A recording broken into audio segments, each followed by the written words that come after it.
Okay, no dilly, no dally. We got to bring the man in because he's got like 19 different things to do today.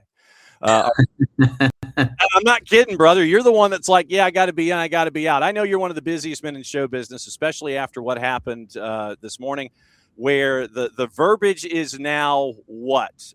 Close to an agreement. What's the phrase that pays with Roberto De Zerbi right now?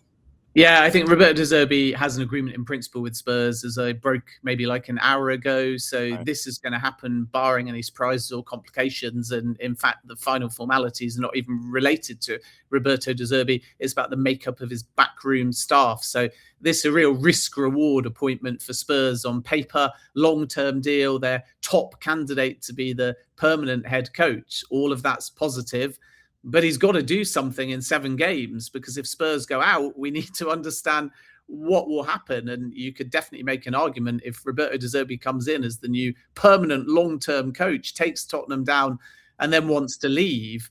That's even more embarrassing and damning as far as Tottenham are concerned. So this is the dictionary definition, as I just said in an interview with Sirius about 10 minutes ago, of a risk-reward appointment. Yes, the phrase that pays today. I mean, why? Initially there was talk of it being Sean Dyche, but he's getting more money sitting on the beach from his time at Nottingham Forest, and he'd be taking a pay cut to go. What was it? Just basically writing a big honking check and saying 5 years, and so come in and save us for these 7 games for De Zerbi? Was that the bottom line, you think? I don't think money is necessarily a huge motivating factor, although we should point out that he's the 3rd best paid manager in the Premier League, assuming, as I say, that he stays and does at least 1 full season. He'll go down in the history books as 3rd behind Mikel Arteta and Pep Guardiola. De Zerbi, for me, has made 2 considerations. One is short term, and they've thrown the kitchen sink at him. So money is a factor there because there is a huge stay-up bonus. But then the second aspect, if you can keep Tottenham up, is actually more about control. And that's the big difference. So Roberto De Zerbi was approached by Fabio Paratici, former co-sporting director and consultant, and Daniel Levy before Thomas Frank was hired. And they said to De Zerbi, we want to give you the job. And De Zerbi said no, because he didn't think he was necessarily a fit within that sporting model, where obviously both Paratici and Levy carried a lot of control. Now we'll be heading into a summer, if Tottenham stay up, where they will rebuild their sporting department. And remember, this was supposed to be about Paratici going and a new co-sporting director coming in before the permanent head coach to be part of the process. But now it's happened the other way around. So managers very rarely, Mikel Arteta, after Edu left, is maybe the most recent example. Eddie Howe to an extent at Newcastle as well. But rarely does a manager get to pick the sporting director and be part of that chemistry building process. And De Zerbi has basically been told, unlike previous Spurs managers under Daniel Levy, you're going to have a lot of autonomy in the market. You're going to have a lot of say about who comes in. And I think control is why Roberto De Zerbi views this as a project fit. But the project will change so dramatically if Tottenham end up in the Championship that it's almost 2 jobs. It's 7 games, keep Tottenham up, earn a lot of money, then build your project. But if Tottenham go down, we still have to understand how Roberto De Zerbi will view that and whether actually he'll want out of this 5-year contract after only 7 weeks or so. All right. And I know that the time that we do get to grab onto you, like I said, it's like grabbing a comet by the tail sometimes or water through an open hand, is when you're over here on this coast and you get to come and hang out with us for a few. Tonight, U.S., Portugal, takeaways from game number 1 with the U.S. when we saw each other passing ships in the night in the press box at Mercedes-Benz, and you were Portugal practice, caught up with Roberto Martinez yesterday. What are some of your overarching thoughts heading into tonight about the USMNT? Yeah, I think there's sort of 2 narratives. There's inside the US men's national team camp, where they're calm about a resounding defeat 5-2 to Belgium, and maybe the fan feeling heading into this Portugal game that something is needed to show that this US men's national team are capable of going head-to-head with the best. What I find surprising about Pochettino, but in a quite refreshing way, is he's been speaking about this team as contenders to go far in the tournament. And virtually every national team manager, even Thomas Tuchel at England, is saying game by game, win the group, get out the group. But I think Pochettino's mentality is that's not actually a massive achievement.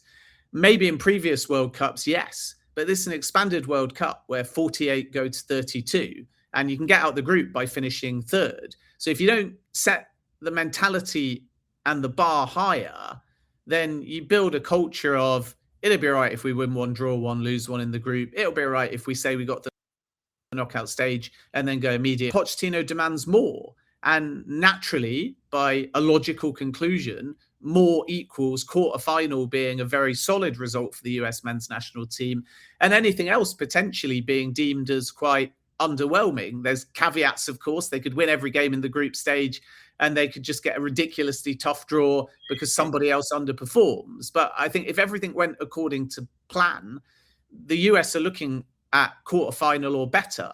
And to be a quarterfinal or better team, you can't get thrashed even in a friendly to both Belgium and Portugal because it shows a gulf in talents. And this is why I think even though it is a friendly, there's slightly more pressure tonight on the US men's national team to at least put in a performance, even though my personal view is I agree with Pochettino that friendly results don't mean a great deal. More important for me, if we get into the nitty gritty, is who is his number one goalkeeper, Matt Freese or Matt Turner? Is he going to play a back four or a back three? Chris Richards is going to be important. Does Tim Ream start? If it's Ream and Richards, I think one more, and then you get the best out of the fullbacks. And then, of course, there's some selection headaches. Ricardo Pepi has been reintegrated into the squad. Is he going to play enough and perform at the level required to make the final selection? And where are the goals going to come from? There's still a lot of pressure on Balogun. Weston McKennie is taking a lot of chances, and I think he'll shoulder a lot of the burden on alleviating the pressure on Balogun. And then in the Belgium game, Christian Pulisic had one chance where he sort of cut inside brilliantly and then leant back and tried to bend one in and ended up skying it over the bar. And then if you look at Belgium's best goal from the right-hand side, similar kind of player, cuts inside from the right and buries it in the corner. So I think Pulisic as captain is very dismissive of pressure, and that's a good thing. But Pulisic, the player, still has to raise that standard to actually have goals output for the US national team, which he has predominantly. 32 goals in 83 games is outstanding on paper, but this isn't just about massaging those numbers now. This is almost about saying my numbers are wiped, blank slate, first game of the World Cup. Can Christian Pulisic get as many goal contributions by the end of the tournament as games he plays in? And if he can, then I believe the US men's national team can go far. All right. I know you got to get out of here because you've got another appointment at the top of the hour. Most important question you will have here. How much food have you been able to partake outside of that hotel room? Because I know that you've been locked in there. It's like either been practice, hotel, or game. Have you had the chance to sample any food? Yeah, we went to an incredible steakhouse, and that was near the Beltline. I'm not going to name names, by the way, in case there's any commercial conflicts. But no conflicts. Name it, man. Hit me. I think it was called Keith Ruffin's Steakhouse. Oh, Keith, I believe. Yeah. Maybe I get that name wrong. Okay. Yeah. So that was fantastic. And there you go. It was like a Wagyu sirloin, unbelievable. And luckily we were hosted by some people affiliated to the Mercedes-Benz Stadium, and they were very kind to show us the center of town. But to be honest, the best snacks, at least that I've had, come from within the stadium itself. And it's an absolute joy covering a game at the Mercedes-Benz Stadium because everyone's so hospitable. It, for me, visually and in terms of its infrastructure, is up there as a contender for not just the best stadium in America, but one of the best stadiums in the world. Great atmosphere, no issue with climate because of the roof. But the best thing above all else is the soft serve ice cream and the popcorn that we can get as media in the media center. And I have found myself genuinely, particularly during the Club World Cup, looking down at my soft serve ice cream, taking a massive bite, looking up and realizing I've missed a goal. Carvel ice cream and Ben Jacobs. We have finally made the impact we're supposed to. Get out of here, sir. I'll see you at the stadium tonight. You've got one at 10 o'clock. Great to see you, my friend. Don't be a stranger. Look forward to it. Keep up the good work, my friend. See you at the game There later. we go. Ben Jacobs from TalkSport amongst all the other places. And he has learned the value of Carvel.